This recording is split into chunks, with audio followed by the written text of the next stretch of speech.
Kuidas Osmanite riik kokku varises ja sellest me selles videos räägimegi. Ja et sellest aru saada, kasutame kõigepealt ajamasinat. Läheme tagasi minevikku ja vaatame iga etapi tõusust kuni languseni. Alustame siis.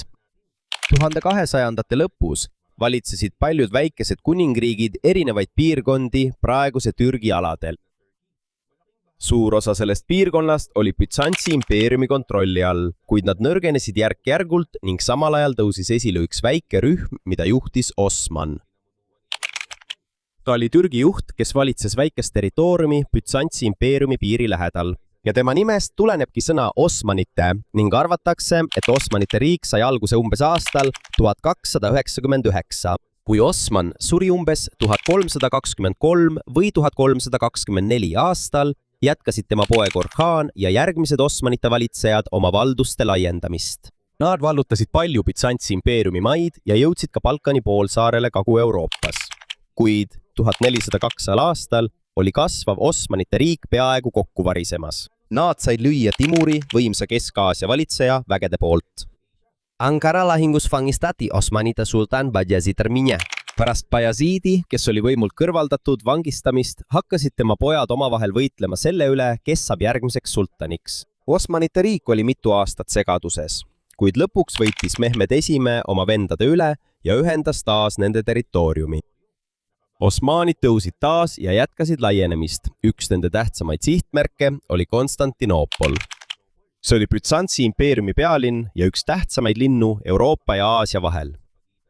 1453 aastal ründas seda sultan Mehmed II. Osmani armee kasutas linna tugevate müüride vastu suuri kahureid. 29. mail 1453 vallutasid Osmanite väed Konstantinoopoli. Ja sellega sai Bütsantsi impeerium otsa ning selle linnas sai Osmanite impeeriumi pealinn. See on Konstantinoopol. See on linn, mida me tunneme täna kui Istanbul. Pärast seda muutus Osmanite impeerium veelgi tugevamaks. Aastal 1512 sai Osmanite impeeriumi uueks sultaniks Selim I. Tema valitsemise ajal vallutas Osmanite impeerium Süüria ja Egiptuse. Pärast seda sattusid ka Mekka ja Medina, kaks islami kõige pühamat linna, Osmanite võimu alla. Selle tulemusena laienes ja tugevnes Osmanite impeerium veelgi, kuid Osmanite impeerium tugevnes veelgi aastal 1520, kui sultaniks sai Suleiman Suurepärane. Tema valitsemise ajal jõudis Osmanite impeeriumi võim oma kõrgeimale tasemele. Euroopas kutsuti teda Suleiman Suurepäraseks tema suure võimu ja saavutuste tõttu. Osmanite maailmas tunti teda ka kui kanuuni ehk seadusandjat tema seaduste tõttu. Suleimani juhtimisel laienes impeerium veelgi. Aastal 1526 alistas Osmanite armee Ungari Mohači lahingus. See oli Ungari kuningriigi jaoks suur kaotus ja avas tee sellele, et Osmanite riik sai järgmistel aastatel suure osa Ungarist oma kontrolli alla. Kogu Ungarit Osmanite impeerium siiski ei vallutanud. Osa sellest jäi siiski Habsburgide perekonna kontrolli alla. Sellest hoolimata jõudis Suleimani armee 1529 aastal Viini, mis oli Habsburgide jaoks oluline linn Austrias. Nad üritasid Viini vallutada, kuid piiramine ebaõnnestus. Üks Osmanite armee probleemidest oli halb ilm ning raskused raskete varustuste ja tarvikute kaugele transportimisel. Kuigi nad ei vallutanud Viini, näitas rünnak, kui kaugele Osmanite armee Euroopas oli jõudnud. Osmanite impeerium laienes ka itta. Suleimani väed vallutasid Bagdadi ja suure osa Iraagist Iraani Safaviidide impeeriumilt. Osmanite merevägi oli samuti tugev Vahemerel ja neil oli kontroll paljude Põhja-Aafrika piirkondade üle. Kuid Suleiman ei tegelenud ainult sõjaga. Ta korrastas ka paljusid impeeriumi seadusi. Kuna Osmanite territoorium oli väga ulatuslik, oli vaja selgemaid reegleid maksude, maa, kuritegude ja valitsemise kohta. Seetõttu korrastas ja ühendas valitsus palju seadusi, et neid oleks kogu impeeriumis lihtsam rakendada. Suleiman toetas samuti tugevalt arhitektuuri, kirjandust ja kunsti. Tema valitsemise ajal ehitati palju mošeesid, koole, haiglaid ja muid avalikke hooneid. Üks tollaseid kuulsamaid arhitekte oli Mimar Sinan. Tänu tugevale majandusele, sõjaväele ja kultuurile nimetatakse Suleimani aega sageli Osmanite impeeriumi kuldajaks. Suleiman suri 1566 aastal, kuid see ei tähenda, et Osmanite impeerium oleks pärast tema surma kohe nõrgenenud. See jäi veel paljudeks aastateks väga tugevaks. Tegelikult oli impeeriumi territoorium endiselt lai ja majandus suur ka pärast tema aega, kuid hakkasid ilmnema mõned probleemid, mis järgmistel sajanditel veelgi suuremaks kasvasid. 1571 aastal kaotas Osmanite laevastik Lepanto lahingus Püha Liigale. See oli kristlikest riikidest koosnev liit, kuhu kuulusid Hispaania, Veneetsia ja Paavsti riigid. Osmanite poolel kaotati palju laevu ja inimesi, kuid Osmanite impeerium suutis pärast kaotust kiiresti ehitada palju uusi sõjalaevu. Seetõttu jäid nad merel endiselt tugevaks. Aga see lahing oli tähtis, sest näitas, et ühendatud Euroopa väed suudavad suurt Osmanite laevastikku võita. Aja jooksul tekkisid ka probleeme valitsuses ja sõjaväes. Üks tähtsamaid rühmi Osmanite armees olid janitšarid. Varem olid nad tuntud kui kõrgelt treenitud sõdurid, kes teenisid otse sultani alluvuses. Kuid mida rohkem nende võim kasvas, seda enam hakkasid nad poliitikasse sekkuma. 1622 aastal tapsid janitšarid sultan Osman II pärast seda, kui ta üritas sõjaväes muudatusi teha. See näitas, et impeeriumis oli juba olemas rühm, kes suutis isegi sultanit takistada, kui nende positsioon oli ohus. Hoolimata nendest probleemidest püüdis Osmanite impeerium siiski taas laiendada oma kontrolli Kesk-Euroopas. 1683 aastal ründas Osmanite armee taas Viini, kuid neil ei õnnestunud linna vallutada. Pärast seda ühinesid mitmed Euroopa riigid Osmanite impeeriumi vastu. Algas suur sõda, mida nimetatakse suureks Türgi sõjaks. Sõda kestis kuni 1699 aastani. Osmanite impeerium kaotas palju lahinguid ja seetõttu kaotasid nad ka palju territooriume Kesk-Euroopas. Sõda lõppes Karlovitsi rahulepinguga 1699 aastal. Seetõttu läks suur osa Ungarist ja teised endised Osmanite alad Habsburgide impeeriumi valdusse. See oli suur muutus, sest Osmanite impeerium ei laienenud enam Euroopas. Osmanite impeerium oli nüüd sunnitud loovutama suure osa oma territooriumist. 1700 aedeks muutus Osmanite valitsusel üha raskemaks kontrollida oma tohutut impeeriumi. Kohalikud juhid muutusid veelgi võimsamaks. Mõnes valitsuse osas esines ka korruptsiooni. Toimusid ka mässud ja vaidlused selle üle, kellel on võim. Samal ajal muutusid Osmanite vaenlased, eriti Venemaa ja Austria, veelgi tugevamaks. Seetõttu püüdsid mõned sultanid sõjaväge ja valitsust parandada. Nad tahtsid Osmanite impeeriumi taas tugevdada, aga seda oli raske teha, sest olid mõjukad rühmad, kes ei tahtnud oma positsiooni ja võimu kaotada. Üks sultanitest, kes muudatusi tegi, oli Mustafa III. Temast sai sultan aastal 1757. Ta püüdis tugevdada sõjaväge ja kutsus appi välismaiseid sõjalisi eksperte. Ja muudatused ei olnud veel lõppenud, kui Osmanite impeerium alustas taas sõda Venemaaga. Aastal 1768 algas suur Vene-Türgi sõda. Venemaa oli paljudes lahingutes edukam ja Osmanite impeerium oli sunnitud rahulepingut taotlema. Aastal 1774 allkirjastati Kütšük-Kainartsa leping. See oli Venemaa jaoks suur võit, sest Osmanite impeerium oli sunnitud tunnistama, et tal ei ole enam kontrolli Krimmi Haaniriigi üle. Pärast seda aastal 1783 annekteeris Venemaa Krimmi lõplikult. See näitas eriti selgelt, et jõudude tasakaal on muutumas. Osmanite impeerium, keda Euroopas varem kardeti, nõrgenes järk-järgult ja pidi üha sagedamini kaitsma oma enda territooriume. Kuid probleemiks polnud ainult teised riigid. Egiptus hakkas samuti vastu. Ja Balkan. Neil oli juba oma armee. Nad kogusid juba ise makse ja mõnikord ei allunud nad enam Osmanite valitsuse käskudele Istanbulis. Sellest hoolimata sai 1789 aastal sultaniks Selim III. Ta teadis, et Osmanite impeeriumi tuleb muuta, et see ei jääks täielikult Euroopa teiste riikide varju. Ta püüdis parandada valitsust, majandust ja eriti sõjaväge. Üks tema suurimaid saavutusi oli uue armee loomine, mida nimetati Nizami Cedid ehk uus kord. Uus armee kasutas kaasaegsemaid relvi ja väljaõpet, mis sarnanes Euroopas kasutatavaga. Selim III palkas ka Euroopa sõjalisi nõustajaid, et aidata väljaõppel. Kuid paljud janitsarid olid sellele vastu. Janitsarid olid Ottomani impeeriumi endised eliitsõdurid.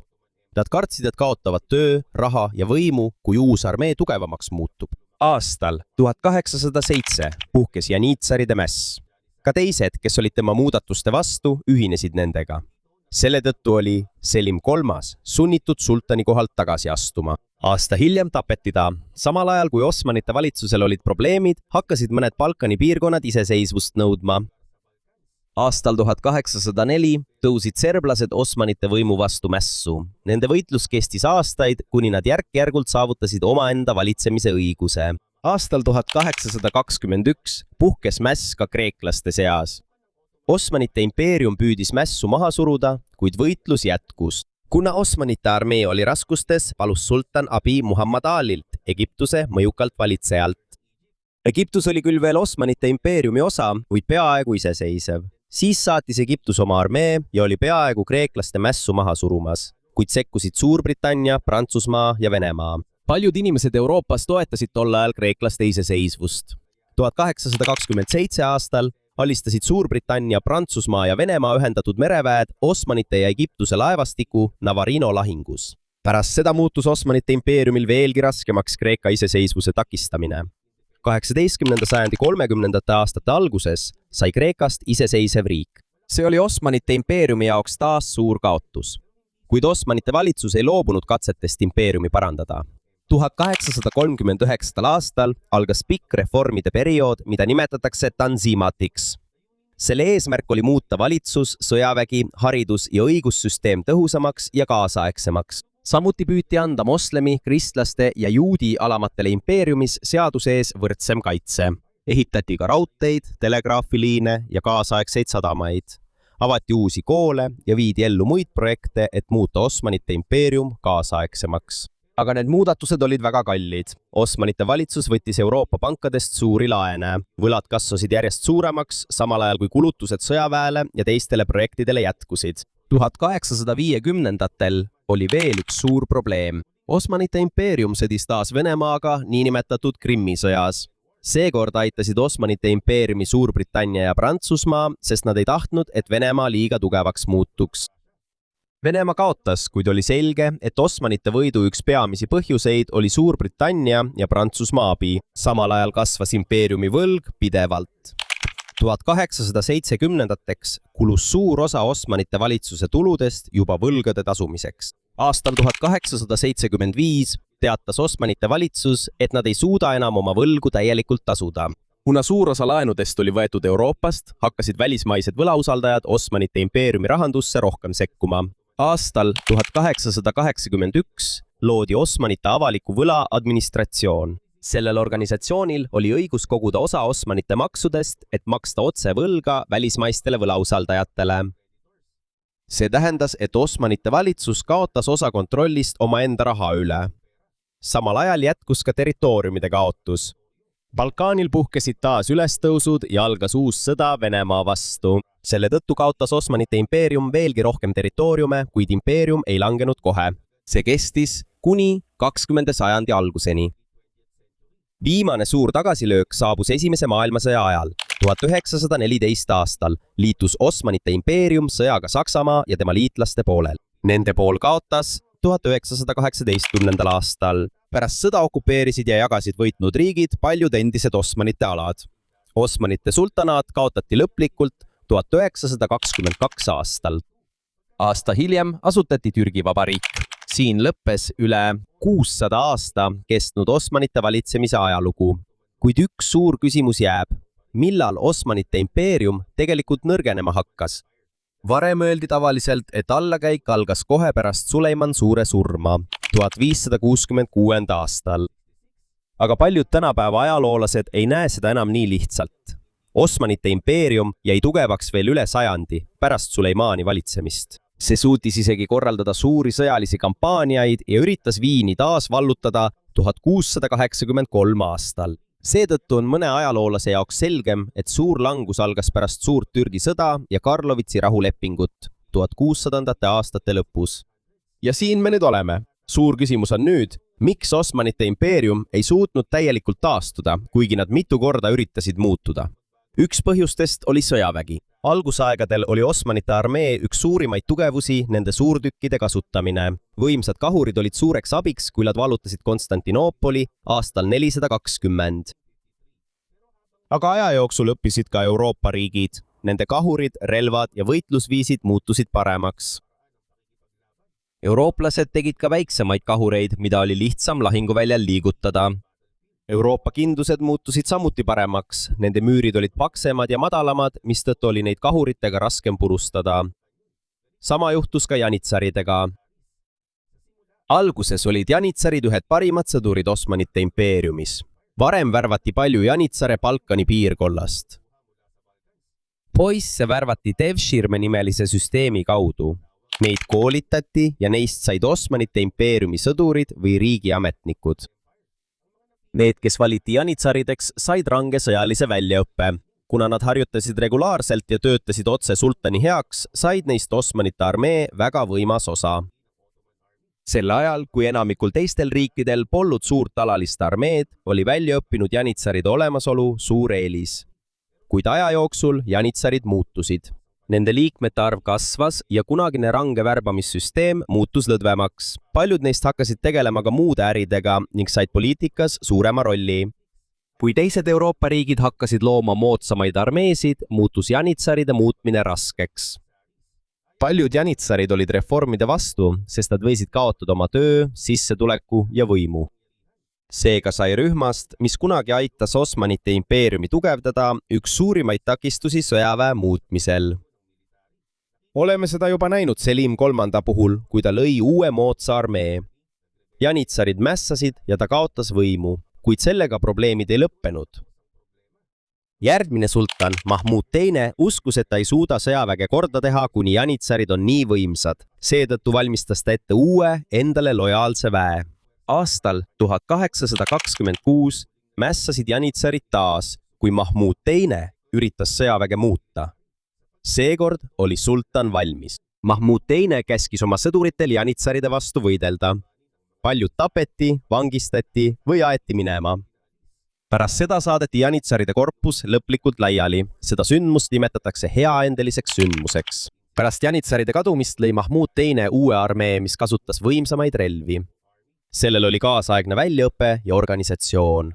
Kuid isegi kui üks suur takistus oli eemaldatud, oli Osmanite impeeriumil endiselt palju probleeme. Neist üks oli majandus. Kui Osmanite impeerium varem kasvas, sai see suurt kasu rahvusvahelisest kaubandusest, sest see asus Euroopa, Aasia ja Lähis-Ida vahel. Paljud Aasiast pärit tooted läbisid Osmanite kontrolli all olevaid alasid enne Euroopasse jõudmist.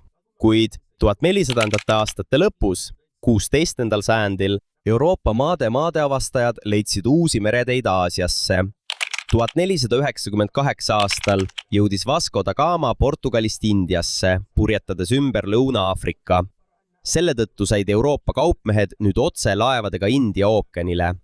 Ka Atlandi kaubandus kasvas, kui eurooplased hakkasid Ameerikasse kolooniaid rajama. Kaubandus Osmanite impeeriumis ei kadunud siiski kohe. Osmanite linnad ja sadamad jäid oluliseks, kuid rahvusvaheline majandus muutus ja Euroopa kaupmeestel tekkis rohkem erinevaid marsruute. Samal ajal toimus 16. sajandil Euroopas ja Osmanite impeeriumis suur inflatsioon. Ameerikast tuli Euroopa majandusse tohutult palju hõbedat. See hõbe jõudis ka Osmanite turgudele. Mida rohkem hõbedat ringlusesse tuli, seda rohkem tõusid toidu ja teiste kaupade hinnad. See oli probleemiks sõduritele ja riigitöötajatele, kelle palk ei tõusnud kohe. Inimesed hakkasid kurtma ja tekkis rahulolematus, sest nende sissetuleku tegelik väärtus vähenes. Kuid veelgi suurem probleem tuli tööstusrevolutsiooni saabumisega. Alates 1700. aastate lõpust hakkas Suurbritannias ja hiljem ka mujal Euroopas kiiresti kasvama vabrikute ja masinate arv.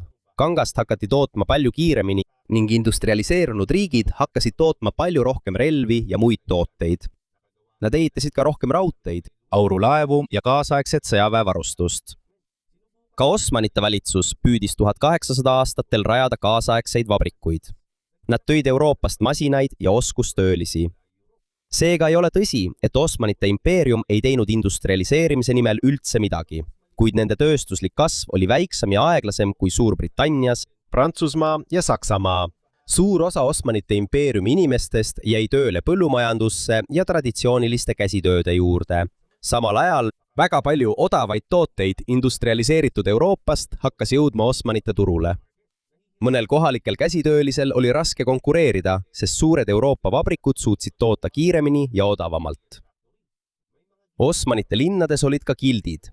Gild on rühm inimesi, kellel on sama amet, näiteks sepp, kingsepp või kanga kuduja. Nad kehtestasid reegleid oma töö, hindade ja selle kohta, kes võib nende ametisse astuda. Selline süsteem oli varem ka Euroopas, kuid majanduse muutudes nõrgenes gildisüsteem paljudes Euroopa piirkondades.